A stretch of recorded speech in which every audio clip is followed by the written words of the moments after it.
Hello student, आज हम अध्ययन करेंगे डाइजेस्टिव सिस्टम ऑफ ह्यूमन के अंदर एलिमेंट्री कैनाल के अगले भाग छोटी आंत के बारे में। छोटी आंत जो होती है वो आमाशय से बड़ी आंत के बीच की एक लंबी और कुंडलित नली होती है और यह नली जीवित मानव के अंदर 3 मीटर लंबी होती है। जब मानव मृत हो जाता है तो इसके अंदर इसकी लंबाई जो होती है बढ़ जाती है, क्योंकि यह शिथिलित हो जाती है, इस कारण इसकी लंबाई जो होती है वो बढ़ जाती है। ये आंत जो आमाशय से प्रारंभ होती है, यानी कि आमाशय इस आंत के अंदर खुलता है। आमाशय का जो अंतिम भाग जो होता है वो इस आंत के अंदर खुलता है, पाइलोरस छिद्र के द्वारा ये इस आंत के अंदर खुलता है और ये आंत जो होती है वो बड़ी आंत के अंदर खुलती है। इस आंत को 3 भागों में बांटा जाता है। इस आंत को 3 भागों में बांटा जाता है। प्रथम भाग जो आमाशय से लेकर यहाँ तक होता है, जो डायग्राम में दिख रहा है, ये भाग जो होता है ये गृहिणी कहलाता है, ड्यूडेनम कहलाता है। और दूसरा भाग जो होता है वो यहाँ से लेकर यहाँ तक होता है, लगभग 1 मीटर लंबा होता है, जिसे अग्र शुद्रांत्र या जेजुनम कहा जाता है। और उसके बाद में जो बड़ी आंत में खुलता है वो भाग जो होता है शुद्रांत्र या इलियम कहलाता है।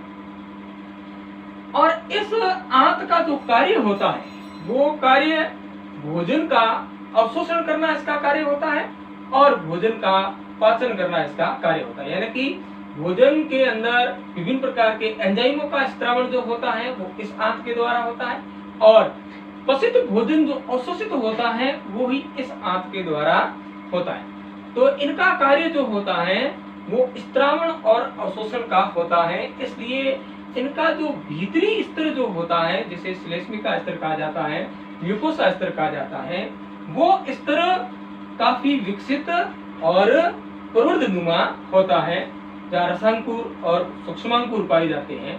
और इस कारण से इसका कार्य जो होता है वो स्त्रावण और अवशोषण 2 प्रकार का होता है।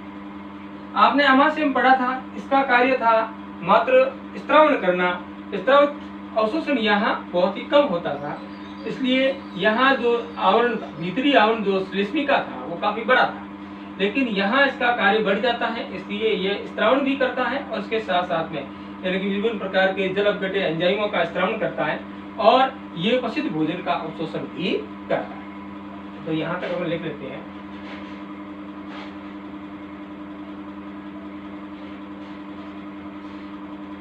छोटी आंत्र,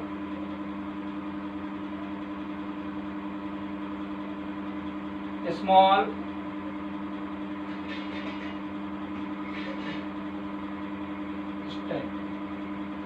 स्मॉल इंटेस्टाइन,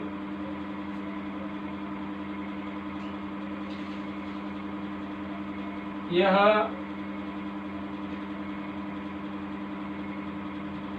आहार नाल में आमाशय, स्टोमस एवं बड़ी आंत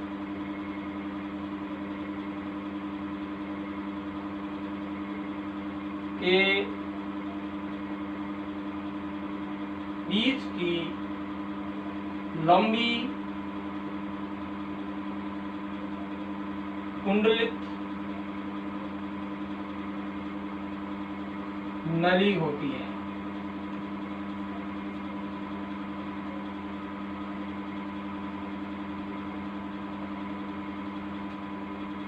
दूसरी बात, जीवित मानव में इसकी लंबाई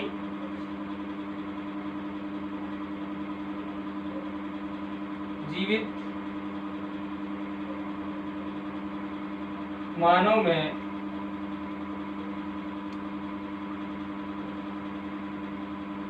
इसकी लंबाई 3 मीटर होती है।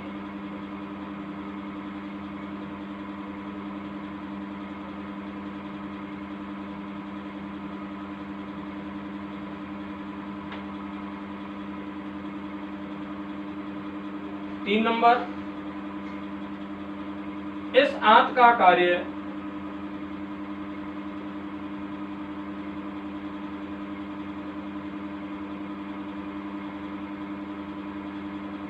स्त्रावण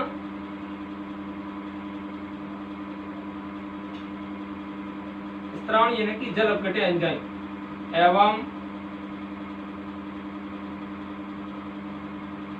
अवशोषण यानी कि पचित भोजन का पोषक पदार्थों का अवशोषण। पचित भोज्य पदार्थ जो होते हैं, पोषक तत्व होते हैं, उनका अवशोषण इसी में होता है, अवशोषण करना होता है।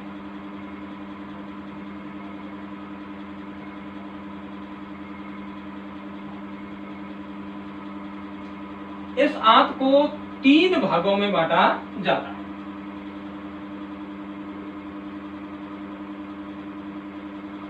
इस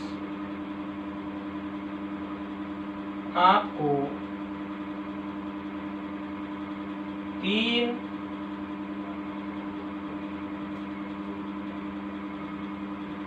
भागों में बांटा जाता है। कौन कौन से वो 3 भाग होते हैं? नंबर 1 जिसे ग्रहणी बोलते हैं,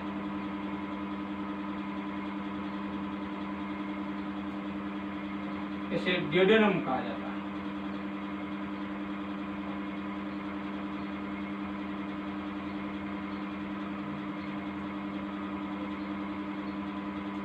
नंबर 2 अग्र शुद्रांत्र,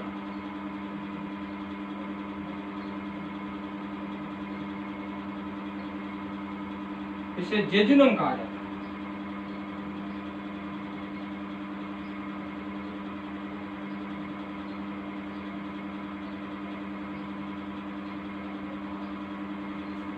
नंबर 3 शुद्रांत्र कहा जाता है, इसे इलियम कहा जाता है।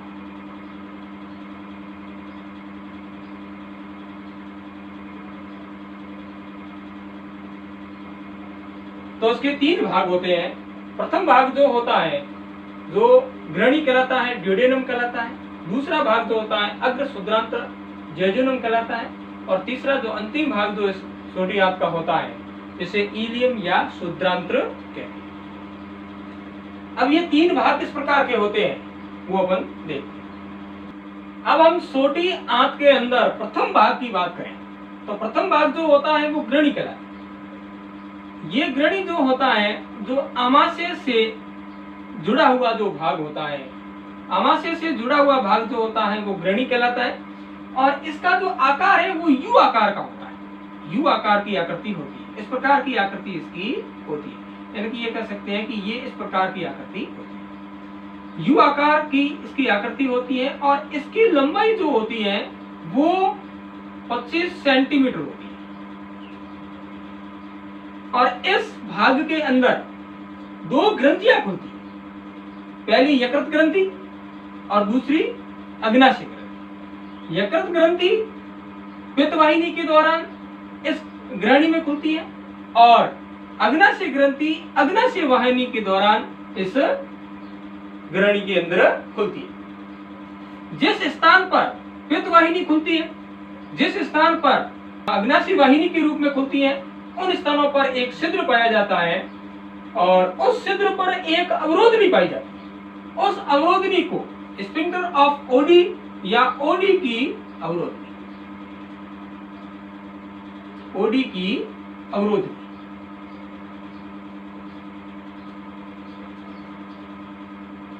ये अवरोधनी पाई जाती है। और ये जो होती है, इनसे आने वाले जो स्त्राव होता है उनको नियंत्रित करती है। स्फिंक्टर ऑफ ओडी या ओडी की अवरोधनी कहते हैं, जो पित्तवाहिनी के खुलने के स्थान पर छिद्र पर पाई जाती है और अग्नाशय वाहिनी के खुलने के स्थान पर छिद्र जो होता है उस पर यह अवरोधनी पाई जाती है, जो यकृत से आने वाले पित्तरस और अग्नाशय से आने वाले अग्नाशय रस जो होता है उनका नियंत्रण करती है। नंबर 1 ग्रहणी।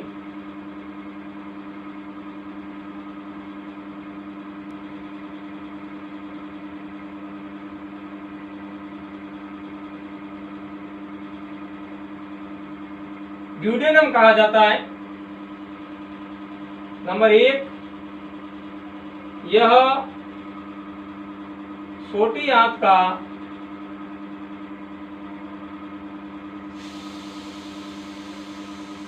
प्रथम भाग है।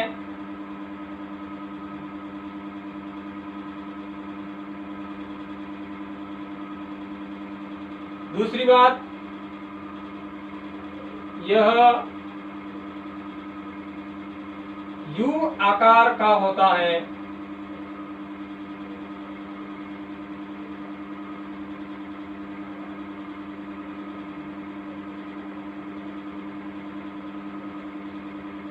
तीसरी बात, इसकी लंबाई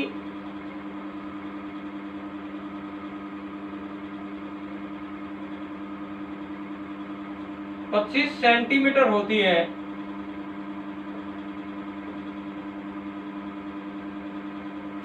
चार नंबर, इसमें आमाशय पाइलोरस छिद्र द्वारा, जठर निर्गमी छिद्र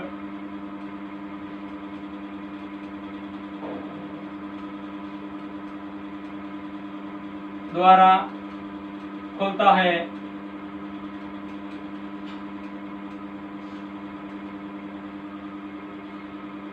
इसमें यकृत ग्रंथि से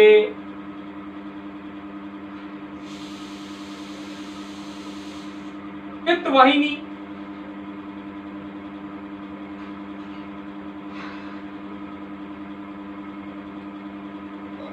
एवं अग्नाशय ग्रंथि से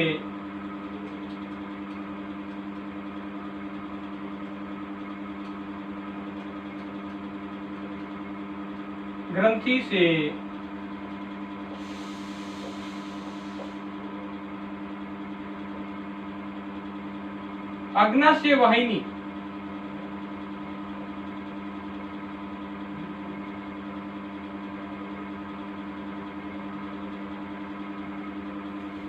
खुलती है।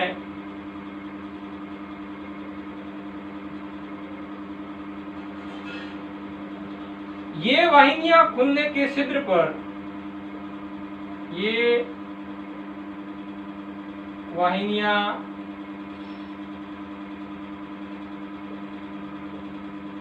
खुलने वाले छिद्र पर एक अवरोधनी पाई जाती है। एक अवरोधनी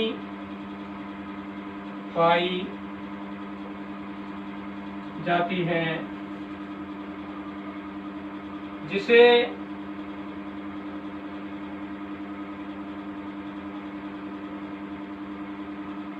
ओडी की अवरोधनी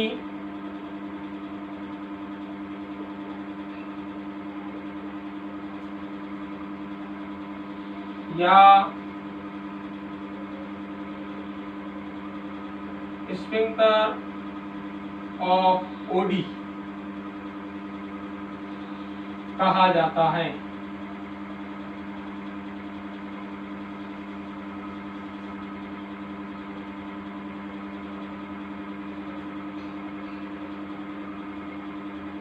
यह अवरोधनी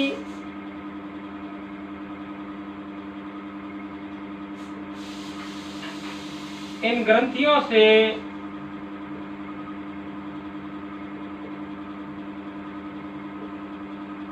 आने वाले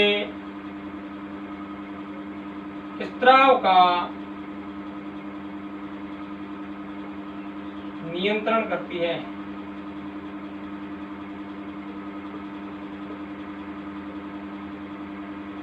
अगले भाग की बात करें तो छोटी आंत का जो दूसरा भाग जो होता है, उस दूसरे भाग को अग्र शुद्रांत्र या जेजुनम कहा जाता है। ये मध्य भाग होता है, यानी कि प्रथम भाग और अंतिम भाग के बीच का जो भाग होता है वो अग्र शुद्रांत्र कहलाता है और इसकी लंबाई है वो 1 मीटर होती है। दूसरी बात, इस जेजुनम के अंदर सर्वाधिक रूप से अवशोषण और पाचन क्रिया जो होती है वो यहाँ पर होती है। क्यों? क्योंकि इसकी आंतरिक जो परत होती है जिसे म्यूकोसा कहा जाता है, उसके अंदर एक अंगुली नामक प्रवर्त पाए जाते हैं और जिसे रसांकुर कहते हैं, विलाई कहा जाता है, वो इसी के अंदर पाए जाते हैं। और उस विलाई के ऊपर और सूक्ष्म संरचनाएं पाई जाती हैं जिसे माइक्रो विलाई या सूक्ष्मांकुर कहा जाता है। ये भाग जो होता है वो अवशोषण और स्त्रावण दोनों का कार्य करता है और ये मध्य भाग होता है। देखिए, देख लेते हैं।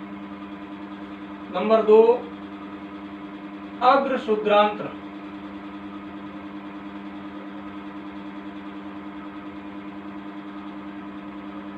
इसे बोलते हैं जेजुनम।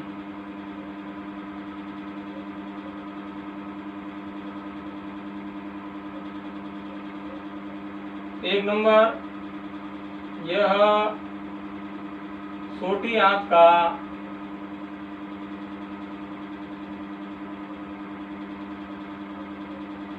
मध्य भाग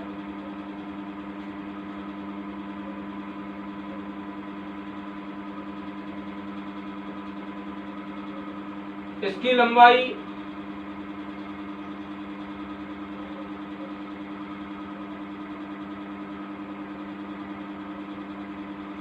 1 मीटर होती है।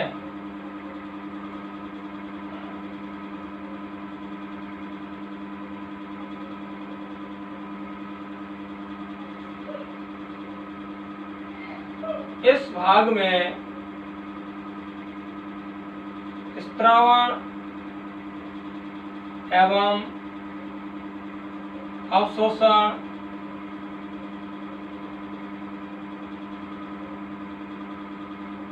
दोनों होता है।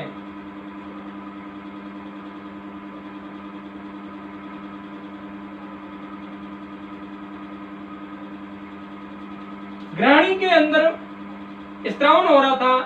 किसका स्त्रावण हो रहा था?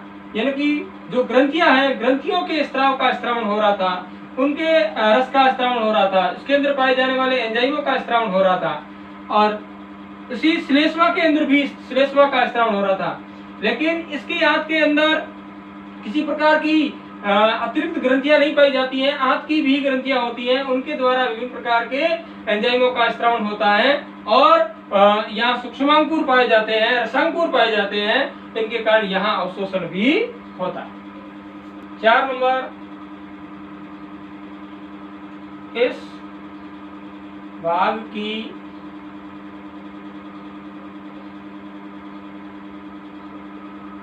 श्लेष्मिका में, श्लेष्मिका स्तर में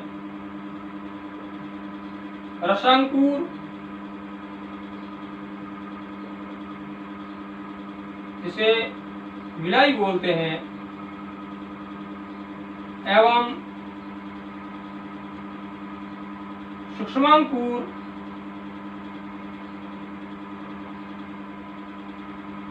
जिसे माइक्रो विलाई बोलते हैं,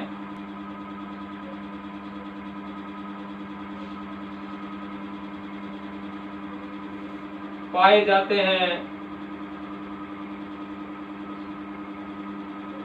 जो भोजन जो होता है, यानी काइम के रूप में जो भोजन होता है, भोजन के अवशोषण सतह का क्षेत्र बढ़ाते हैं। ये इस प्रकार संरचना आगे औद्योगिक के अंदर बढ़ेंगे।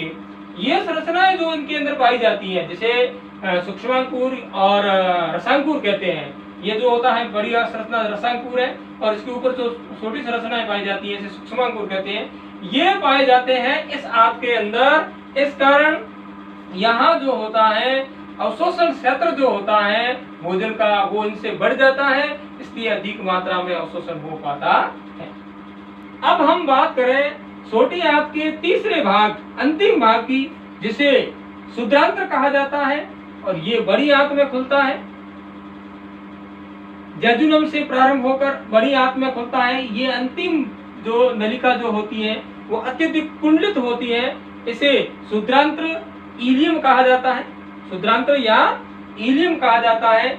और इसके अंदर भी सूक्ष्मांकुर पाए जाते हैं और इसलिए इनका कार्य भी अवशोषण का होता है।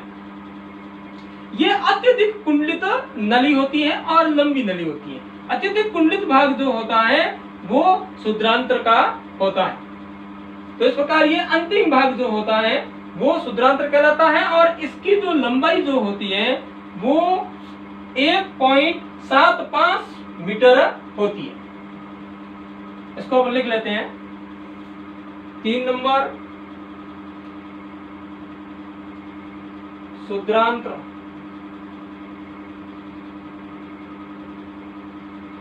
इसे इलियम कहा जाता है।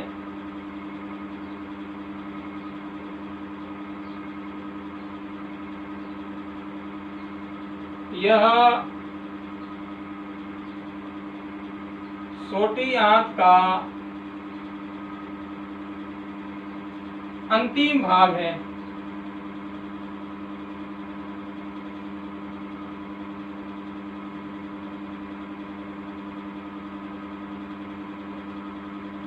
यह भाग अत्यधिक कुंडलित होता है।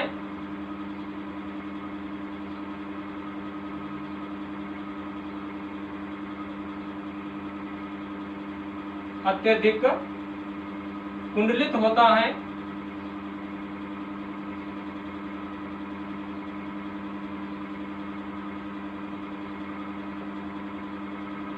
इस भाग की लंबाई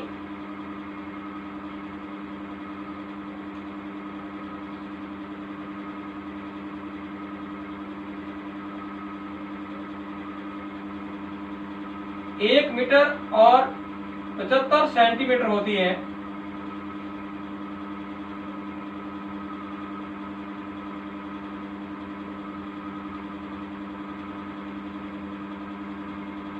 कुल छोटी आंत कितनी लंबी हो गई? 3 मीटर। 25 सेंटीमीटर जो मध्य भाग जो होता है जजुनम कहा जाता है, ये 1 मीटर, और ये जो होती है 1 मीटर और 75 सेंटीमीटर। तो कुल लंबाई जो हो गई वो 3 मीटर हो जाती है। इस भाग का कार्य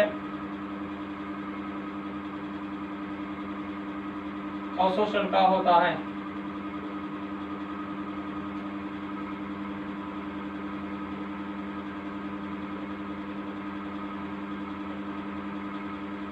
इस प्रकार से छोटी आंत के 3 भाग हो गए।